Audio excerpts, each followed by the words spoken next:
whispers beneath the cherry moon. In the quiet town of Hanamura, nestled between hills and rivers where cherry blossoms fell like whispers from the sky, lived a young painter named Aiko. She lived alone in a small wooden cottage by the edge of a lake, where the moonlight often turned the water into silver silk. Her days were filled with colors, brushes, and the scent of blossoms. But her heart, though full of dreams, had never known love. Every spring, the town held a cherry moon festival, a night when lanterns floated on the lake, and couples made wishes under the pink petals. Aiko had always watched from afar, painting the love she never had, pouring her yearning into every canvas. One evening, a stranger arrived in town. His name was Ren, a quiet traveler with a notebook full of poems and eyes like storm clouds. He had once been a writer in the city but left behind the noise in search of something real, something beautiful. Fate led him to Hanamura, to Aiko's town, and eventually, to her. They met by accident in the local bookstore. She was reaching for a book of fairy tales, he, a collection of ancient poems. Their hands touched, and time seemed to still. Ren looked at her and smiled. "Do you believe in stories?" he asked. "I paint them," she replied. From that moment, they began to share quiet mornings and lingering evenings. He read her poems beneath the cherry trees, and she painted him beneath the moonlight. Their connection grew not from grand declarations but from the silence between words, the warmth of a shared gaze, the safety of simply being seen. One rainy night, as thunder rolled across the sky, Aiko confessed her fear. "I'm scared," she whispered. "People leave. Paintings fade. What if love does too?" Ren took her hand gently. "Then I will write you into every poem. You will be my ink, my every line. Even if we vanish, our love will echo." Spring returned. The night of the Cherry Moon Festival arrived. Ren brought her to the lake, where lanterns floated like stars upon the water. He held out a tiny piece of paper. "Write your wish," he said. She paused. "I don't need to. It's standing right in front of me."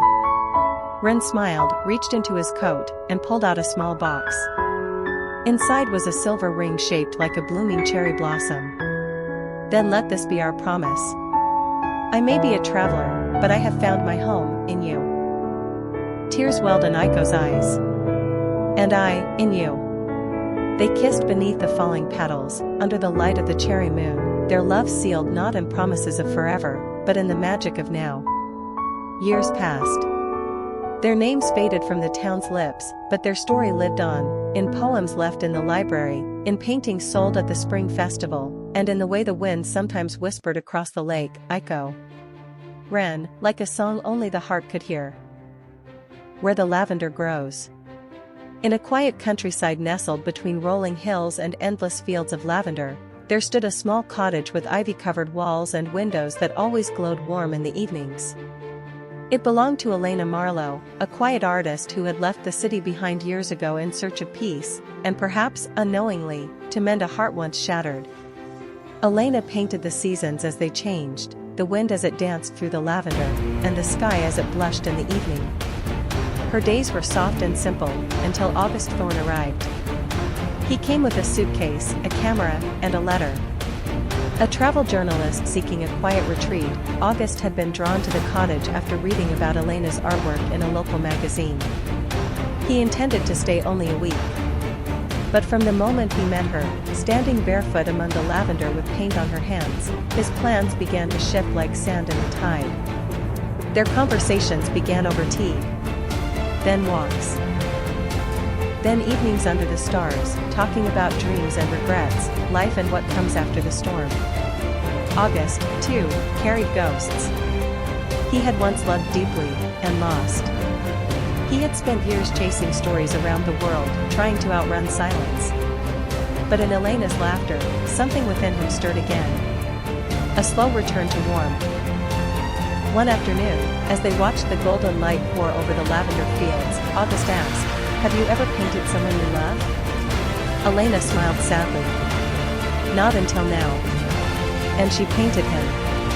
Not his face alone, but the way he looked at her when she wasn't watching, the way his shadow fell beside hers when they walked, the way he held her silence like something precious, not broken. As summer turned to fall, the fields faded from violet to silver. His departure date loomed like a heavy sky. But neither of them spoke of it. Until one night, under a harvest moon, August whispered, "I don't want to leave." "You don't have to," she said, her voice barely a breath. And so he stayed. Years passed. They planted more lavender, opened a small gallery, and filled it with art and photographs that spoke of healing, of home, and of second chances. Locals said you could see them some evenings, sitting side by side on the porch as twilight fell. An artist and a writer, with hearts once bruised but now whole again, watching the place where the lavender grows. Rose whispers of the wind rose. In a quiet coastal town called Windmere, nestled between rolling green hills and the endless blue sea, lived a young woman named Alara. She was a painter, quiet, thoughtful, and often found wandering the cliffs at dawn with a sketchbook in hand. Her art captured the beauty of fleeting moments, the curve of a wave, the colors of the sky before a storm, the way the wind danced through wildflowers. Alara lived alone in a little cottage by the sea, where gulls cried overhead and the waves sang her to sleep. Her life was peaceful but lonely, her heart longed for something, or someone, she had never known. One late autumn afternoon, while painting by the old lighthouse, she met a man named Lucien. He was a traveler, passing through Windmere, drawn by stories of its beauty. He was a photographer, tall, with dark, thoughtful eyes and a quiet intensity that made people lean in when he spoke. Their meeting was brief, but in that short moment, something stirred. Like the first gust of wind before a storm. Days passed, and Lucien returned. Again and again, he came to the cliffs, not just for photos, but for her. They talked about everything: art, life, dreams, fears. Their conversation stretched from golden afternoons to starlit nights, until it felt like they had known each other forever. They began to create together, her brush beside his lens. He would photograph the sky, and she would paint what he couldn't capture. Their love grew not with grand gestures, but with quiet understanding, a cup of tea on a rainy day, a shared silence by the fire, the way their hands found each other without thinking. But winter came, and Lucien's journey called him onward. He had always been a wanderer, never staying long in one place.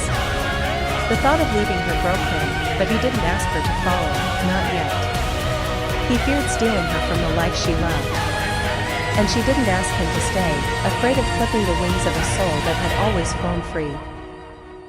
"I'll come back," he whispered, the day he left. "When the wind changes." Alara watched him walk away, her heart aching like a canvas left unfinished. Seasons passed. Spring returned to Windmere with its promises of rebirth, but Lucien did not. Alara painted still, though now her skies held more shadows. Every gust of wind, every knock at the door, made her heart leap in hope. Years passed. She became known far and wide for her hauntingly beautiful art, paintings that seemed to breathe with emotion. But none knew the story behind the woman with eyes like the sea after rain. Then, one late summer evening, as the sun melted into the horizon, a familiar silhouette appeared at the edge of the cliffs. Lucien. Older. Weathered by the world. But still him. "I chased the wind," he said, breathless, "but every road led me back to you." Tears fell freely as she stepped into his arms. They didn't need words, only the silence that understood. That night, beneath the lighthouse where they first met, he pulled out an old photograph. It was of her, laughing, eyes closed, wind in her hair. And beside it, he placed her painting of that same moment. Captured years ago. "Let's never create apart again," he whispered. And they didn't. They stayed in Windmere, two souls finally home, painting and capturing life together. Their cottage overflowed with art and laughter.